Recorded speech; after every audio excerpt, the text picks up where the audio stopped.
Tere imelist neljapäeva sulle, väekas eestlane.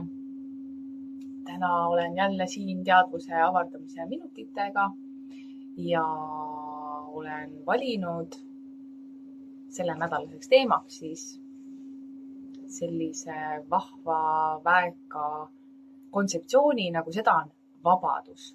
Mis asi see vabadus on ja just, et mis ta oma kõige sügavamas olemuses on, sest me seda sellist pinnapealset võib-olla või seda osa, mida me see nädal ka tähistasime Eesti Vabariigi aastapäeva näol, kus siis meie ajaloos tagasi minnes meie rahvas ja riik said iseseisvaks ja vabaks.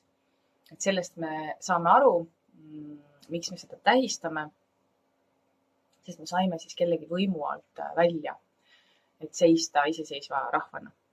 Aga muidugi selleks, et seista iseseisva rahvana ja püsida vaba, me säilitaksime selle. Ma tundsin sellel päeval, kui me tähistasime seda, ma ise ka uhkelt sammusin seal paraadil ja proovisin hästi sügavalt tunnetada seda vabaduse olemust, seda kõige sügavamat olemust. Aga ma alustaks siis vabaduse sellisest ametlikust definitsioonist, mis ma leidsin hästi õigekeelsussõnastikust, siis seal oli päris palju neid erinevaid versioone siis sellest, kuidas saab vabadust tõlgendada ametlikult siis. Ja vabadus siis nende definitsioonide järgi on olek, sõltumatus ja iseseisvus või siis kuskilt pääsemine, vabaduse tagasi saamine. Kolmandaks siis kohustustest, korraldustest, reeglitest või muudest sellistest teguritest piiramata olemine või olukord, õigus, võimalus, luba, voli midagi vabalt teha. Vabane olek millestki koormavast või piiravast ja selline filosoofiline definitsioon sellele on eesmärkide seadmise ja nende saavutamise võimalikkus seadustega piiritletud paratamatuse raames. Et väga huvitavad definitsioonid pani mind veelgi sügavamalt mõtlema selle peale, näiteks, et mis asi üldse on päriselt iseseisvus ja kus kohast see alguse saab.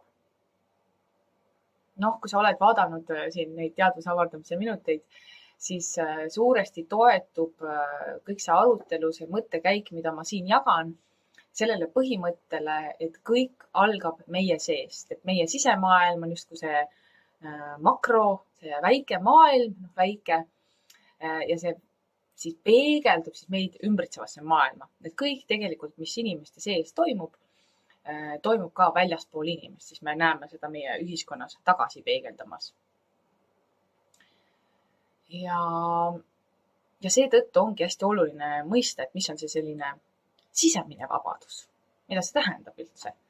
Et kas see siis tähendab seda, et me võime kõik hullumeelselt joosta ringi ja teha ükskõik, mida me tahame? Siis ma vaatleks seda kohta ka, sest sealt võib ju tekkida anarhia ja täielik kaos ja üksteisest üle sõitmine. Kui me elame maailmas, kus inimesed ei ole täielikult iseennast vastu võtnud inimesena kõikide oma külgede, heade, halbade aspektidega, siis on väga kerge jõuda sellisesse kohta, kus inimlikkus kaob ära ja siis me hakkame üksteisele liiga tegema, sest meie arvame, et mul on nüüd ainult õigus ja sina ei tea midagi. Et seal tekib see ohukoht, et sellepärast jah, me võime öelda, et vabadus on justkui võimalus siis igal ühel teha täpselt seda, mida ta soovib omaenda isiklikus elus. Pidades siis meeles seda inimlikkuse ja seda iseenda ja teiste aktsepteerimise põhimõtet. Et ma teen oma elus täpselt selliseid valikuid, oma isiklikus elus täpselt selliseid valikuid, mis tagavad siis mulle selle vabaduse, mida mina soovin. Ma saaksin teha täpselt neid asju, mis teevad mind, mis pakuvad mulle siis seda, mida mina oma elult soovin. Muidugi seal võib tekkida ebaselgus, sest paljud ei tea, mida nad üldse soovivad. Nad vaatavad hästi palju endast väljaspoole, otsivad seda vastust kuskilt. Keegi seal uudistes või kuskil Riigikogus või keegi tuleb äkki ütleb mulle, et mis mind õnnelikuks teeb. Et seal selle vabaduse aluseks, selleks isikliku vabaduse aluseks on kindlasti see, et me saaksime aru, mida me üldse soovime või mis on meie jaoks vaba ja rahuldust pakkuv elu. Et selline sisetöö hakkab sellest kohast siis pihta. Ja teiseks siis ka enese väärtustamine on kindlasti üks vabaduse aluseks olevaid komponente. Et kui ma väärtustan ennast, oma vajadusi ja rõõmu ja vabadust, siis see peegeldab mulle tagasi ka selles, kuidas ma suhtlen teiste inimeste ja olenditega. Et siis ma ju ka annan neile seda vabadust ja aktsepteerin neid sellisena, nagu nad on. Ükskõik millised nad siis on. Ja mõistan ka seda kohta, et inimese teod ei defineeri seda, kes ta oma päris sügavas olemuses on. Et see on hästi oluline koht, mida mõista. Miks? On selline ilus kontseptsioon, nagu seda on Ubuntu. Ja Ubuntu on siis Aafrikas viljeletav selline praktika, kus kui inimene on teinud midagi, ta on käitunud kuidagi sellisel viisil, mis on olnud kas ennast või teisi siis kahjustav, siis ta pannakse ringi sisse istuma ja inimesed tema ümber ütlevad talle midagi head tema enda kohta. Midagi ilusat. Selle mõte on siis inimesele meelde tuletada, kes ta oma olemuses päriselt on. Et nad ei keskendu siis sellele justkui halvale ja mitte aktsepteeritavale teole, vaid nad keskenduvad inimese algsele olemusele. Ma leian, et see on väga ilus praktika, sest ma arvan, et ei ole maailmas olemas inimest, kes ei oleks justkui eksinud oma elus või teinud mitte just kõige paremat valikut või toetavamat valikut nii endale või siis inimestele enda ümber. Ja kui me jääme väga kinni sinna sellesse justkui eksimusse ja me ei suuda keskenduda sellele kasule, mis sellest komistusest siis või välja tuli või mis me õppima peaksime sellest, mis juhtus, siis ei toimu arengut. Siis tegelikult me hakkame mingisuguses rattas ringi jooksma ja siis me jõuame justkui tagasi sellesse nõukaaegsesse mõtlemisse, et keegi peab süüdi olema, eks ole, aga kas päriselt on see meie eesmärk, et keegi nüüd siin risti lüüa või meie eesmärk on aktsepteerida üksteist sellisena, nagu me oleme, iseennast sellisena, nagu me oleme ja iga päev siis proovida olla paremad versioonid iseendast. Ja see parem ju ka selgub selle teekonna käigus, mis see siis parem on, et see on selline välistamise tehnika. Et kui me suudame välistada selle, mis ei ole sobilik ja seda me saame tehagi ainult läbi nende näiliste eksimuste siis.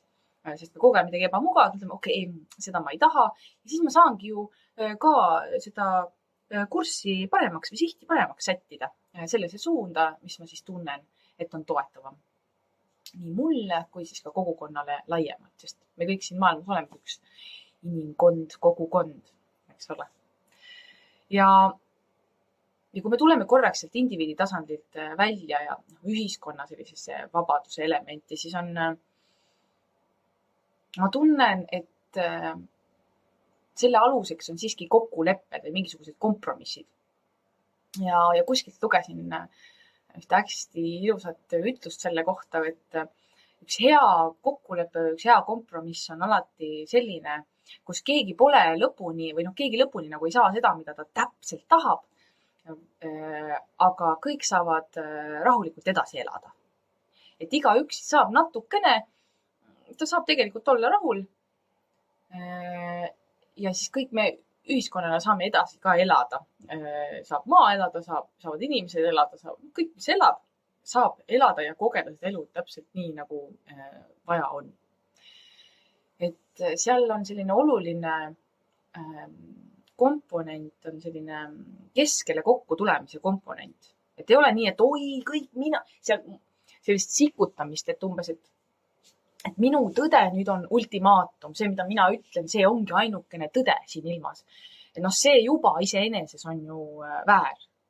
Sest nii palju, kui on inimesi maailmas, on erinevaid arusaamisi ja mõistmisi siis selle koha pealt, mis on üldse see tõde. Et meie algolemus on üks ja seesama, aga see väljendus, selle algolemuse väljendus on erinev. Ja leida seda ühisosa selles väljenduses, see nõuab siis sellist kompromissi või koostööd või äärmustest siis keskele tulemist. Ja see tuletab meile ka meelde seda, et elu kõige olulisem ülesanne on siiski hoida tasakaalu kogu elavaga, nii enda elus kui laiemalt ühiskonnas. Ja see keskele kokku tulemine ju aitabki meil seda hoida. Seda kompromissi siis, seda tasakaalu leida, seda kompromissi siis luua. Ja luua seda ühist tulevikku ka, mida me soovime siis näha vabaduses. Et vabadus, hüppan nüüd tagasi jälle sinna sisemaailmasse. Et vabadus meie enda isiklikus maailmas, näiteks meie eneseväljenduses. Kas ma väljendan seda, mida ma tahan väljendada või ma pigem hoian ennast tagasi või justkui analüüsin enda sees siis ennem hästi hoolega läbi, et mida mul siis on vaja täpselt öelda ja kuidas ma seda ütlen, äkki solvub. Et need on kõik sellised filtrid, mida on meile õpetatud peale panema. Mis on paslik ja mis ei ole ja sellised, sellised piirangud siis, mis meie sees on. Ja neid on päris palju. Olen ma avastanud enda isiklikust kogemusest, sest ma olen töötanud hästi palju nende piirangute kallal. Et kuidas ma nüüd peaks olema või mida ma peaks ütlema või. Ja see on üks selline, see on nagu vangla täitsa, ma julgeks niimoodi öelda, et kui me väga palju mõtleme selle peale, kuidas välismaailm reageerib sellele, mida meie ütleme või kuidas me käitume, et see on selline üpris keeruline koht, kus olla. Ja tegelikult see ongi selline isegi sisemine sõda, võiks öelda, siis inimese selle vahel, kes ma päriselt olen ja mida ma päriselt tahan väljendada ja selle vahel, mida ma arvan, et ma peaksin või võiksin öelda selle jaoks, et siis mind võetakse justkui vastu. Selline sisemine sõda käib kogu aeg, eks ole. See on hästi huvitav ja see on ka see, mida ma ükskord mainisin ka, et see sisemine sõda peegeldub siis meist välja välismaailma, kus me näeme, et inimesed vastanduvad kogu aeg ka laiemalt siis ühiskondlikul tasandil, riiklikutel tasanditel. Tegelikult see justkui see sisemine sõda siis peegeldub meile nähtavalt siis meie ümber maailma ka. Ja oluline on siis tegeleda selle sisemise konfliktiga.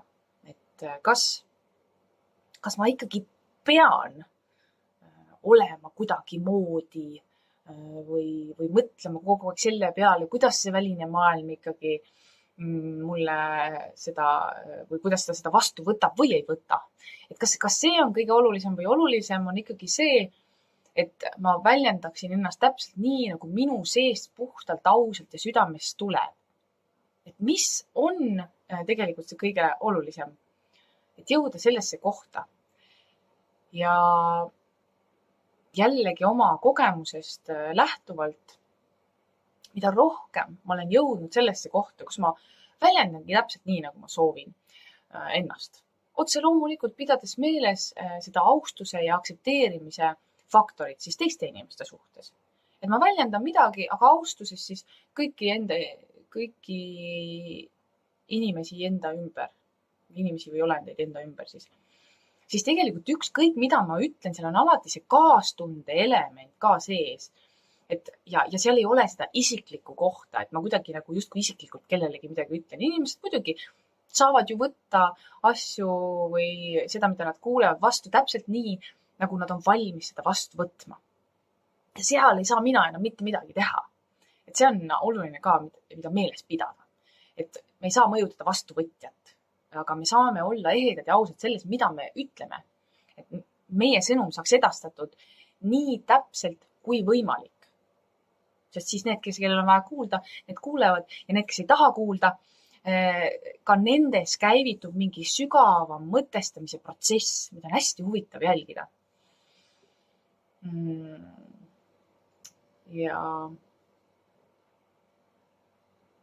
see on hästi-hästi huvitav selles mõttes, et kui inimene julgeb küsimuse alla seada kõike seda, mida ta teab, me ei lase seda vana rööbast, vaid me küsime kogu aeg, miks on nii ja kas see, mida ma täna tean, on homme seesama või see homme on hoopis ta midagi muud. On vaja muuta seda vaadet või nägemust või aru saama siis vastavalt sellele, kus me liigume. Sest tegelikult ainukene asi, mis siin maailmas on kindel, on ju see, et kõik muutub. Ja tulles tagasi nüüd siis selle vabaduse kontseptsiooni juurde, ongi see, et kui me lubame siis endal saada sisemiselt vabaks siis kõigest sellest, mida keegi arvab või mõtleb või me võtame võimalikult vähe tegelikult väljaspoolt sisse ja me tuleme kogu aeg nagu seespoolt välja. Esmalt siis leiame selle sügavama kontakti iseendaga ja siis vaatame, mida see meie sügav sisemaailm, meie südametarkus tahab siis väljendada. Siis tegelikult me hakkame ka nägema seda vabadust enda ümber. Ja meil ei olegi vaja nii väga pingutada ja pressida ja ma ei tea, mida teha selle jaoks, et seda vabadust siis säilitada, seda iseseisvust säilitada, seda sõltumatust. Sest ma sõltun ju iseendast, ma sõltun sellest, mis toimub minu sees. Ja kui ma näen, et seal on mingi turbulents, mingisugune kaos, siis ma võtan täieliku vastutuse selle eest, miks see seal on. Ma vaatlen seda ja ma lahendan seda esialgu läbi selle, et ma aktsepteerin ja tunnistan, et see seal on.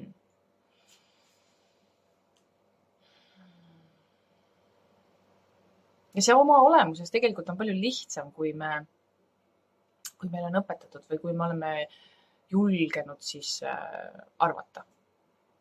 Lihtsalt see nõuab kohalolu, see nõuab seda, et me ei prooviks kuhugi eest ära joosta sellel või vaigistada millegagi või siis otsida kuskilt mingisugust kinnitust millelegi, et kõik vastused tegelikult on meie enda sees olemas. Ja kui meie enda sees on rahu ja vabadus, siis ka meie ümber on rahu ja vabadus. Mulle tuleb meelde üks selline jällegi hästi paslik tegelikult mainida selles valguses, siis, et me olemegi nagu selles aastapäeva või selle vabaduse laines või selle tähistamises. Et selline lause, mida ma lugesin kunagi ühest ajakirjast, siis tegelikult kuidagi kraapis mu kõrva või minu südant selles mõttes. Ja see lause oli selline, et kui me soovime rahu, siis meil on vaja valmistuda sõjaks. Ja see kuidagi niimoodi kraapis ja siiamaani, kui ma selle välja ütlesin, siis mul oli ka nagu et see tegelikult on täiesti üksteise vastu käiv väide. Sest kõik, milleks me valmistume, me saame. Et kui me valmistume halbadeks päevadeks, me paneme raha kõrvale halbadeks päevadeks, siis ma võin sul kihla vedada, et need halvad päevad tulevad ka, sest sa valmistud nendeks. Muidugi, ega ma ei ütle sellega, et raha kõrvale panek on kuidagi halb. Ei ole, aga pane seda eesmärgiga kõrvale. Näiteks, ma ei tea, ma panen kõrvale, sest ma tahan minna reisile või ma panen kõrvale, sest ma tahan investeerida selle kuhugi. Et teistmoodi pöörata see ümber selles mõttes, et me ei valmistu kõige halvimaks. Sest siis kõige halvim tuleb ka. See on reegel. Energia töötab niimoodi. Ja kui me nüüd läheme tagasi selle lause juurde, et me tahame rahu, siis tuleb valmistuda sõjaks. No see on täiesti, vabandage väga kõik, kes sellesse usuvad. Või tegelikult ma ei vabanda. Sest on oluline mõista seda, kui me soovime väikse rahvaarvu rahvana siis püsida vabana. Sest kui me soovime rahu, tuleb valmistuda rahuks. Sest kui me valmistume rahuks, siis rahu me ka saame. Nii lihtne see ongi. Ja tuleb kohe üks Jakob Hurda tsitaat või ütlus, mis on nii ilus, et rahvas, kes on väike arvult, peab saama suureks vaimult. Ja see nüüd ongi see koht. Et me võime olla justkui näiliselt rahvaarvuna väike ja mis me siin väike riik ikka, kuidas me ikka hakkama saame ja ega see ikka niimoodi ei käi ja ikka on vaja kellegi sabas rippuda, et jumala eest keegi kuskil kaitseks ja nii edasi. Aga tegelikult iseseisvus hakkab meie enda seest pihta. Ja ma ei ütle siin sellega, et nüüd, oi ei, meil ei ole kellegiga vaja koostööd teha, me saame siin ise täielikult seinad nii suureks, paneme kuplile lausa peale, et me ei suhtle mitte kellegiga. Ei, meil on vaja mõista, et koostöö ja kokkulepped on väga-väga olulised selle jaoks, et see ühiskond saaks toimida ühtsena. Et me saaksime siin inimkonnana elada. Aga oluline on mõista, et see, me näiliselt oleme rahvana väiksed, ei tee meid vaimult väikseks. Vastupidi, me oleme väga suured ja elukogenud ja targad oma nägemuses inimkonnast või sellest, kuidas see võiks siin toimida. Võttes arvesse, et meie põhiväärtused ja meie pärimus on väga tugevas ühenduses looduse ja kogu loominguga tegelikult. Et ka animism tegelikult on üks väga imeline selline meie pärimuse osa, milles on väga sügav tarkus, mida kogu maailmaga jagada. Et ma mõtleks meid suuremaks oma kogemuse ja juurte osas, et me oleme võrdväärsed, iseseisvad, suveräänne rahvas ja riik, kelle ülesandeks on teha koostööd ka teiste rahvastega, ka teiste riikidega, aga seda võrdväärsest kohast. Et me ei läheks kuskile, topiks ennast kuskile sinna pedestaali alla otsa. Mõtleks, me oleme nii väiksed, no mis meil siin ikka öelda on, me ikka peame sinna minema, kus kogu see lambakari jookseb, me jookseme siis järgi. Aga see ongi see, et ei, tegelikult, kui me päriselt tahame säilitada seda vabadust, siis tuleb seista kindlalt selles, mida meie usume ja nähes enda väärtust ja enda panust siia ühiskonna ja inimestena. Et tõeline vabadus, ma julgen väita, hakkab pihta meie enda seest.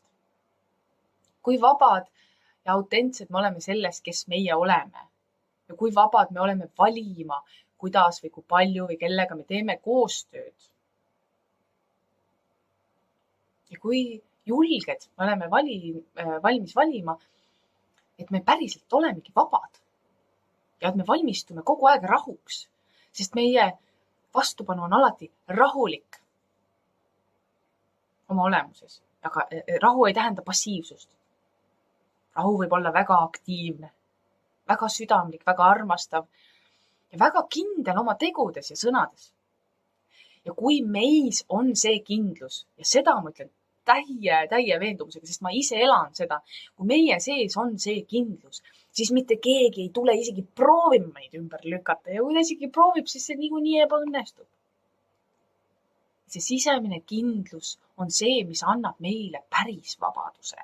Mitte lihtsalt selle, mida me peame hirmusti kaitsma kogu aeg kuskil, äkki tuleb kuskil keegi. Vaid see sisemine kindlus, et isegi kui tuleb, see ei ole küsimus, sest me oleme vaimult suured ja väekad ja teame täpselt kuidas käituda igas olukorras, kuidas säilitada see rahu ja kindlus ja vabadus enda sees. See on nii ilus ja oluline, me mõistaksime seda. Ja ma soovin ka sulle seda sisemist vabadust.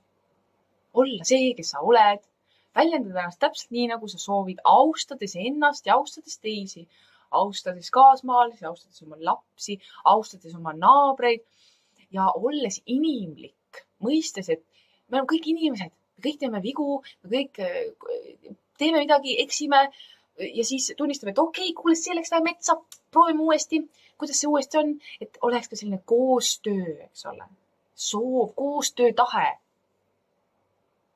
kaitsetahe, kaitsta siis oma riiki, oma lapsi ja seda, millesse me usume. Ja seda rahus ja vabaduses ja usalduses, et meil on õigus seda teha, meil kõigil. Ja võtta siis vastutus seda päriselt ka teha, on ju. Et see on see oluline koht seal ka, et vastutus on igaühe enda käes. Nii et valmistume vabaduseks, et meil on päriselt võimalus olla vaba selles, mida me teeme ja kuidas me elame. et me valmistume rahuks, sest ainult siis see kõik toimib ka, sest kõik, milleks me valmistume, me ka saame. Jätan selle imeilusa mõtte siia lõppu helisema ja ma soovin sulle imeilusat nädala jätku, nädala lõppu ja üldse kogu su elu. Et sa julgeksid valida vabaduse, just selle sisemise vabaduse, sest siis sa näed ka seda peegeldamas vastu enda ümber. Väekas eestlane, ole hoitud.